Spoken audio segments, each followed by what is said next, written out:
मुल्तान में पीडीएम वाले मौजूदा हुकूमत के खिलाफ नारे लगाते हुए दोबारा अपनी उन्होंने इस कमिटमेंट को दोहराया है कि 13 दिसंबर का लाहौर में जलसा भी होगा।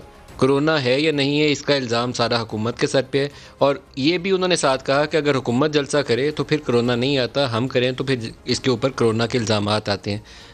लेकिन जो थ्रेटनिंग टोन है, प्रेशर बढ़ाने की जो उनकी बातों के अंदर एक झलक नज़र आती है, वो बड़ी क्लियर कट है कि जुम्मे हफ्ते इतवार को भी मुजाहरा करेंगे और 13 दिसंबर को लाहौर में मार्का होगा, जंग होगी, ये अल्फाज का चुनाव था। और इसके बाद इस्लामाबाद जाएंगे मौजूदा हुकूमत के ख़ात्मे की तरफ।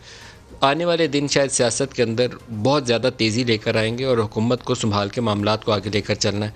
आज पूरा प्रोग्राम इसी इशू पे फोकस करेंगे, क्योंकि एक तरफ ख़बर ये चलती है कि कोरोना से 40 से ज़्यादा डेथ्स हैं, 8.5% पॉजिटिविटी रेट है, और उसी मौके के ऊपर आपको मुख्तलिफ जमातें सियासी मैदानों में जलसे करती नज़र आएँ तो बात अकल समझ से बिल्कुल बालातर हो जाती है। मरीम नवाज़ ने आज कहा, क्या पहले वो दिखाते हैं।